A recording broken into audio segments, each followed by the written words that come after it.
सभी दर्शकों को सादर प्रणाम। जय श्री कृष्ण। गुरु अतिचारी 2025 और वृषभ राशि का विवाह अर्थात शादी रिश्ता पक्का होगा या नहीं, आज इस विषय पर चर्चा करेंगे।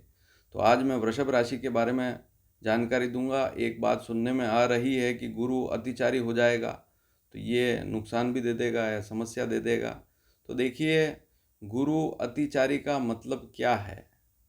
गुरु अतिचारी का मतलब यह होता है कि जैसे आप एक वाहन चला रहे हैं और वाहन की स्पीड, अगर नॉर्मल स्पीड आपने रख रखी है, एक जैसी स्पीड 50 रख रखी है तो ठीक बात है, एक जैसी चलती रहेगी गाड़ी। और जहाँ पर पहुँचना है, मान लीजिए 250 किलोमीटर जाना है तो 5 घंटे लगेंगे। लेकिन अगर आपकी गाड़ी की स्पीड आपने बढ़ा दी और 100 की कर दी तो 5 घंटे की जगह आप 2.5 घंटे में ही उस जगह पर पहुँच जाएंगे। यही हालत गुरु की इस वर्ष होने वाली है। 15 मई से लेकर 18 अक्टूबर के बीच में गुरु मिथुन राशि पर चलेगा, लेकिन इसकी गति बढ़ जाएगी। अब गति क्यों बढ़ती है? गति बढ़ने का सामान्य सा नियम है। अगर आपने कहीं किताब में केपलर के नियम पढ़े हों तो ग्रहों की कक्षा कैसी होती है? अंडाकार कक्षा होती है। जब सूर्य की परिक्रमा गुरु करता है तो एक ऐसी स्थिति बनती है जब गुरु सूर्य के नज़दीक आ जाता है, और एक ऐसी स्थिति होती है जब सूर्य के बहुत दूरी वाली स्थिति होती है गुरु की। तो कोई भी प्लेनेट जो सूर्य के चक्कर काट रहा है, अगर वह सूर्य के नज़दीक स्थिति में आ जाता है तो वहाँ उसकी गति बढ़ जाती है। यह एक सामान्य सा नियम है।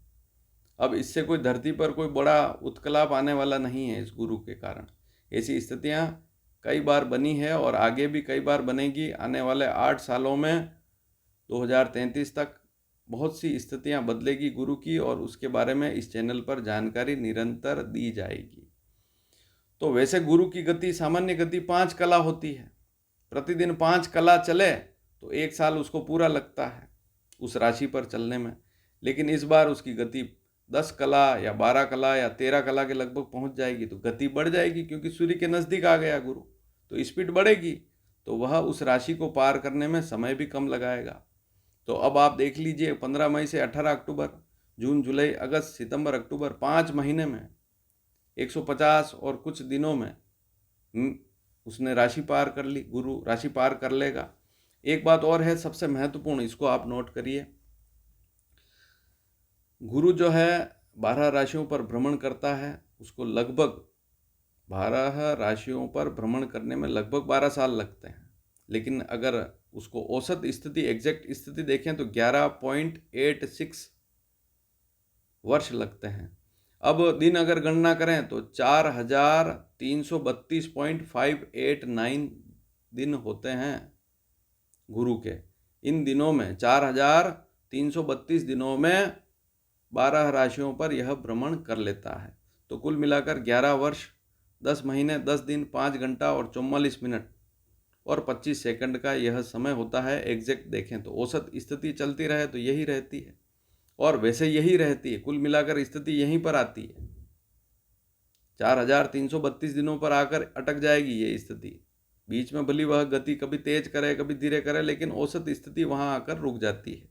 अब इसमें यदि भाग देंगे 4332.589 में, अगर ये बात इसलिए बता रहा हूँ कि यह भी जानकारी की बात है। अगर इसकी जानकारी आपको होगी तो आपको गुरु को समझने में आसानी होगी।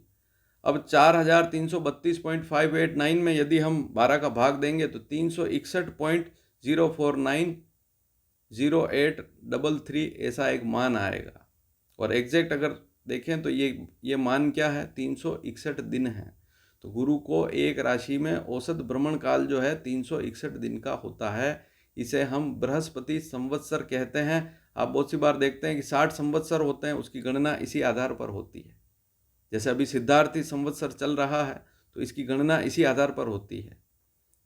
और एग्जैक्ट अगर देखें तो 361.0490967 दिन होते हैं। तो ये बात भी जरूरी है। अब एक बात और नोट करिए, गुरु जो है 245 दिन या यूँ मान लें 245 डिग्री, गुरु जो है, गुरु और सूर्य के बीच की अगर दूरी 245 डिग्री हो तो ऐसी स्थिति में गुरु वहाँ पर वक्री हो जाएगा। तो सूर्य के जो अंश हैं, राशि अंश, कला, विकला, और गुरु के जो राशि अंश कला विकला हैं उनका अंतर अगर 245 डिग्री है तो उस दिन गुरु 245 डिग्री गुरु होते ही सूर्य से दूरी वहाँ पर वक्री हो जाएगा, और 115 डिग्री अगर स्थिति है तो वहाँ गुरु मार्गी हो जाता है। यह बात भी समझने की होती है। और गुरु एक बार वक्री हो गया तो 120 से 124 दिन तक वक्री रहेगा, जैसा कि इस बार 11 नवंबर को कर्क राशि में वक्री होगा और फिर 11 मार्च को मिथुन राशि में मार्गी होगा। तो 11 नवंबर से दिसंबर, जनवरी, फरवरी, मार्च, 4 महीने, 4 तिये 12, 120 दिन, 120 दिन में यहाँ पर यह वापस जो है वहाँ पर इतने दिन तक वक्री रहता है। तो इस बात को समझना भी जरूरी है। एक बात और नोट करिए, यदि जन्म कुंडली है, कोई जन्म कुंडली है, उसके 5वें, 6ठे, 7वें, 8वें भाव में अगर गुरु, जैसे गुरु यदि सूर्य से, सूर्य अगर जहाँ बैठा हुआ है, सूर्य जहाँ बैठा हुआ है वहाँ से 5वें, 6ठे, 7वें और 8वें भाव में अगर गुरु बैठा हुआ तब भी वक्री स्थिति होती है।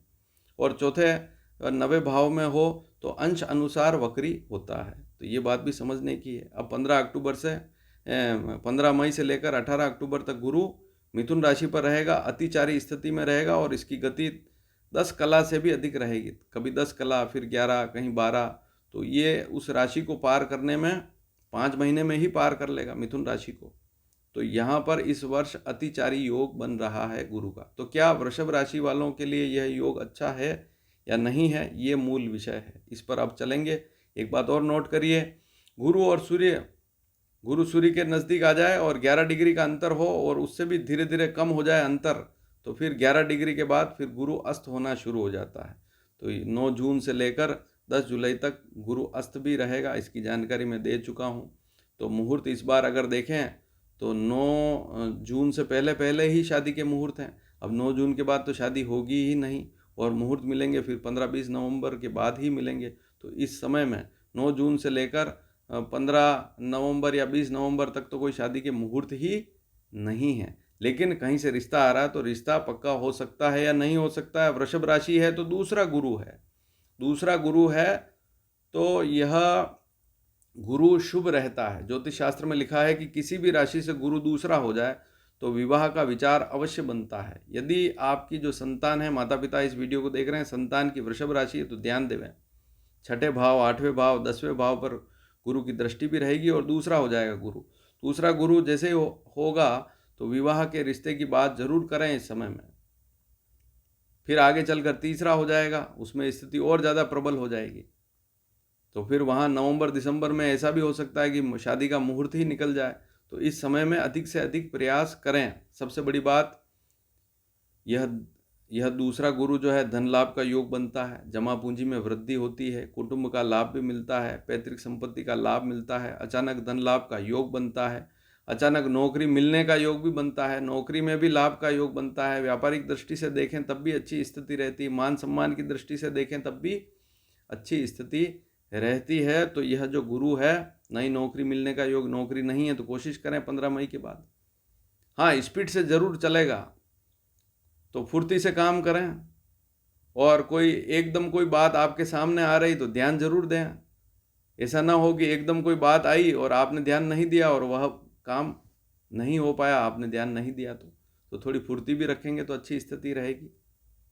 तो गुरु जो है बड़ी स्पीड से चलेगा। अतिचारी स्थिति का मतलब यही होता है कि जो उसका चर है, चलना है, वह स्पीड बढ़ जाएगी। तो एक तो 11 महीने तक किसी राशि पर रहना या 12 महीने तक किसी राशि पर रहना, और एक 5 महीने तक ही उस राशि पर रहना। हालांकि मिथुन राशि पर वापस आएगा, उस स्थिति को भी समझाऊंगा मैं। पहले वक्री होगा, फिर वापस मार्गी होगा, ये सारी स्थितियां आपके सामने क्लियर करूंगा। लेकिन वृषभ राशि वालों के लिए भी अच्छा योग है, ध्यान देंगे तो सफलता जरूर मिलेगी। मैंने तो वृषभ राशि वालों के विवाह के मुहूर्त भी निकाल दिए हैं, और मई में वृषभ राशि वालों के विवाह भी हैं, विवाह भी हो रहा है।